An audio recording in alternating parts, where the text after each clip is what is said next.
بسم اللہ الرحمن الرحیم قل بفضل اللہ وبرحمتہ فبذلک فلیفرحوا۔ صدق اللہ العظیم۔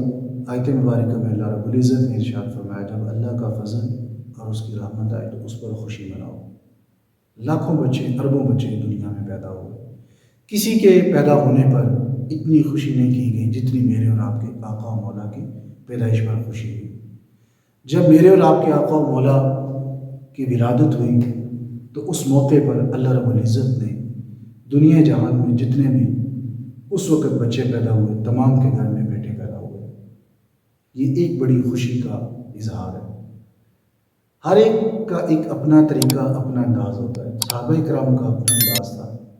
حضور علیہ الصلوۃ والسلام نے پیر شریف کو روزہ رکھ کے اپنی ولادت کی خوشی منائی، اور حضرت عیسیٰ علیہ السلام کے بارے میں آتا ہے کہ یوم ولدت و یوم ابعث حیا، کیا میں اس بات پر خوشی نہ کروں جس دن میری پیدائش ہوئی، جس دن میں مبعوث ہوا۔ اب یہاں پر دیکھا جائے کہ ان کا طریقہ کار اور تھا۔ اب آج ہم مجلس کے اس طرح لگا کے بیٹھتے ہیں، سوشل میڈیا پر اپنی ویڈیو اپلوڈ کرتے ہیں۔ کیا سلف و صالحین نے ایسا کیا؟ یقیناً ہم کہیں گے کہ نہیں کیا، اور ساتھ ہم یہ بھی کہیں گے کہ اس وقت یہ سہولت میسر نہیں تھی۔ اور آج جو ہمارا طریقہ ہے میلاد منانے کا، اگر یہ کہا جائے کہ اس وقت یہ بھی سہولت نہیں تھی تو تسلیم کر لینا چاہیے نا۔ اب آپ دیکھیں نا، ہر ایک کا انداز مختلف ہو سکتا ہے۔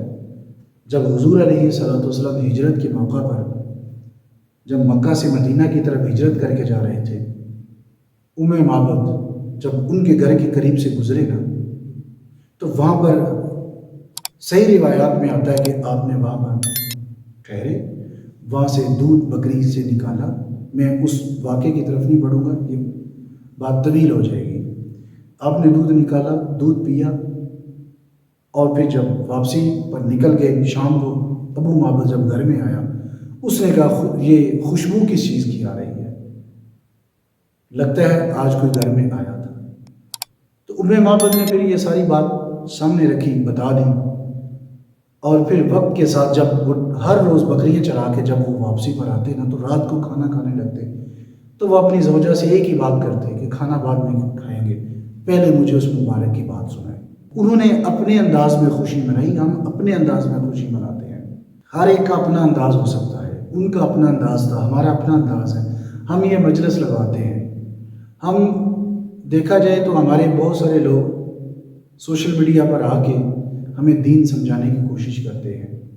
میں آج ایک ہی بات کروں گا یہاں پر، اگر کوئی بغیر ڈگری کے کوئی ڈاکٹر دکان کھول کر بیٹھ جائے تو اس پر کیا کرتے ہیں ہم کہتے ہیں کہ یہ تو ڈاکٹر ہی نہیں ہے، ہم اس سے میڈیسن کیوں لیں؟ اور بھائی جو آج ہمیں دین سکھا رہا ہے، کیا ہم نے سوچا کہ اس نے دین تو پڑھا ہی نہیں ہے؟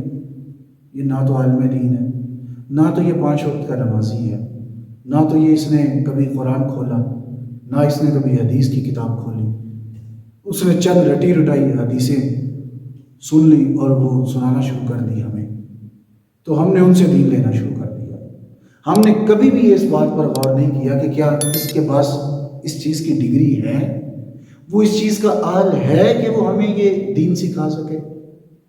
اسکول میں کوئی ٹیچر جس کی ڈگری نہ ہو وہ ٹیچر لگ جائے تو ہم بچے اسکول میں بھیجیں گے؟ ہم تو فوری طور پہ کیس کریں گے کہ یہاں جو اسکول ٹیچر ہے وہ تو پڑھا لکھا نہیں ہے۔ اور یار ہم نے دین کے بارے میں کیوں ایسا مذاق بنا لیا؟ کیونکہ ہم نے کبھی دین کو سمجھنے کی کوشش ہی نہیں کی۔ ہم نے اپنے لیے راستہ نکالا، ہم نے اپنے لیے آسانی کا راستہ نکالتے ہوئے جہاں سے ہمیں جو چیز ملی ہم نے اس کو اڈاپٹ کر لیا، جو چیز ہمیں پسند نہ آئی ہم نے اس کو چھوڑ دیا۔ آج بھی اگر دیکھا جائے تو یہ میلاد ہم اگر مناتے ہیں تو یہ طریقہ مختلف ہو سکتا ہے، لیکن اس میں ہم یہ نہیں کہہ سکتے کہ یہ شرک ہے۔